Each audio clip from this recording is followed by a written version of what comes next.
আসসালামু আলাইকুম, welcome back to my channel. বরাবরের মতো আবারও একটি রেসিপি নিয়ে হাজির হলাম। তো ছোট্ট আলু দিয়ে এরকম করে যদি গরুর মাংস রান্না করা যায়, এটারও যেন টেস্ট আলাদা একটা, আর এত মজা হয়েছিল সেটা বলার মতো না। তো রান্না না করলে তো বুঝতেই পারবেন না, সুন্দর একটা মাশাআল্লাহ কালার আসছে তরকারিটার। তো মূল রেসিপিতে যাওয়া যাক। এই তো আমি মাংসটা ভালো করে ধুয়ে নিয়েছি এবং আলুগুলো একটা কড়াইয়ের মধ্যে আমি মাংসগুলো সব দিচ্ছি। যেহেতু আমি মাংসগুলো হাতে মেখে নিব, এজন্য আমি কড়াইয়ের মধ্যে সম্পূর্ণ মাংসটা নিয়েছি। আমি আর তেলগুলো কিন্তু স্কিপ করছি মাংসের।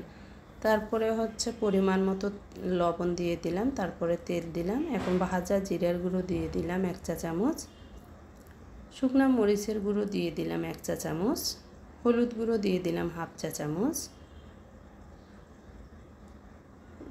গরম মশলার গুঁড়ো দিয়ে দিলাম সামান্য পরিমাণ, ভাজা জিরার গুঁড়ো দিয়ে দিলাম 1 চা চামচ, তেজপাতা দিয়ে দিলাম 2টা, আদা রসুন পেস্ট দিয়ে দিলাম 2 থেকে 3 চা চামচ,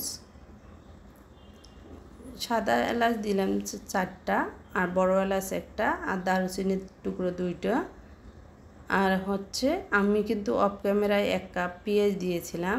যাই হোক, তখন আমি মেখে নিয়েছি অফ স্ক্রিনে। তো আবারও আমি মেখে নেওয়া দেখাচ্ছি। এটা কিন্তু আমি 4 থেকে 5 মিনিটের মতো ভালোভাবে মেখে নিয়েছিলাম। আর হাতে মেখে নেওয়া রান্নাটা, বিশেষ করে গরুর মাংস, এটার কিন্তু খুবই মজা হয় আর টেস্টটাও অনেক সুন্দর হয়।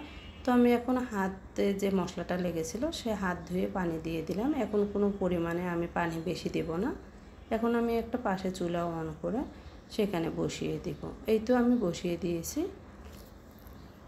কিছুক্ষণ পর ফিরে আসলাম, বলক দিয়েছে, অনেক হয়েছে। তো এই পর্যায়ে আমি বেশ কিছুক্ষণ ধরে মোটামুটি কষিয়ে নিব, যাতে করে পেঁয়াজটা একরকম গলে যাওয়ার পর্যায়ে চলে যায়।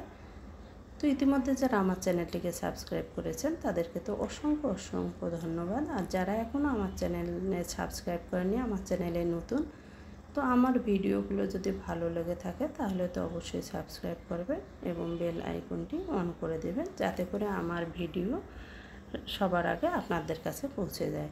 তো যাই হোক, এখন আমি এখানে গরু মাংসের মধ্যে পরিমাণ মতো পানি দিয়ে দিলাম সিদ্ধ হওয়ার জন্য। এখন আমি ঢেকে রেখে দিলাম। বেশ কিছুক্ষণ পর আবারও চলে আসলাম, পানিটা শুকিয়ে গেছে। মাঝে মাঝে কিন্তু ফাঁকে আমি ফিরিয়ে দিয়েছি অফ ক্যামেরায়।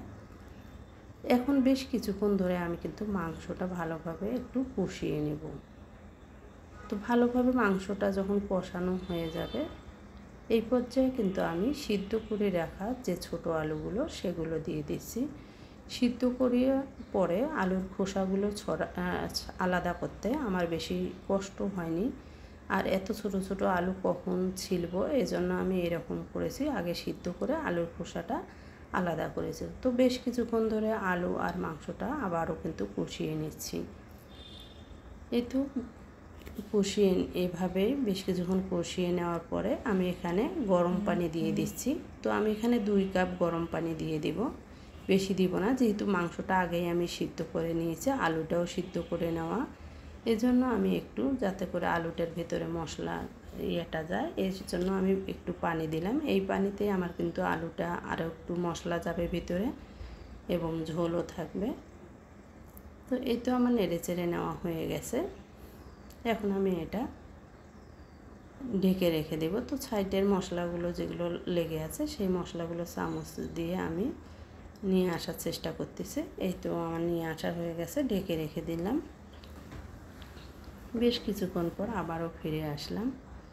এতে সুন্দর একটা বলক দিয়েছে এবং ঝোলটা অনেকটা কমিয়ে গেছে। এরকমই রেখে দিব, আর বেশি করব না। চুলাটা একটু কমিয়ে বেশ কিছুক্ষণ আমি চুলার মধ্যে রেখে দিব, তখন সুন্দর একটা আরও কালার চলে আসবে। তো এই পর্যায়ে আমি 4 থেকে 5টা কাঁচামরিচ এখানে দিয়ে দিলাম। রান্নাটা হওয়ার আগে আগে কাঁচামরিচটা দিয়ে দিচ্ছি। তো ঢেকে রেখে দিলাম একটু ফ্লেভার বের হওয়ার জন্য। আবারও ঢাকনি খুললাম। পাশে একটা চুলা অন করে পেঁয়াজ রসুন আমি বেরেস্তা করে নিয়েছি, সেই বেরেস্তাগুলো উপর দিয়ে দিলাম। রান্না হয়ে যাওয়ার পরে যদি উপর দিয়ে এরকম বেরেস্তা এবং ভাজা জিরার গুঁড়ো দিয়ে দেওয়া যায়, তাহলেও কিন্তু খুবই মজা হয় খাবারটা, রান্নাটা। তো এই তো আমার সব কিছু দেওয়া শেষ। আর বেশ কিছুক্ষণ হয়তো আমি এরকম চুলার উপরে একটু রেখে দেব, দেওয়ার পরে আমি এটা পরিবেশন করব। তো সকলে ভালো থাকবেন, সুস্থ থাকবেন। পরবর্তী কোনো রেসিপিতে দেখা হচ্ছে ইনশাল্লাহ। আল্লাহ হাফেজ।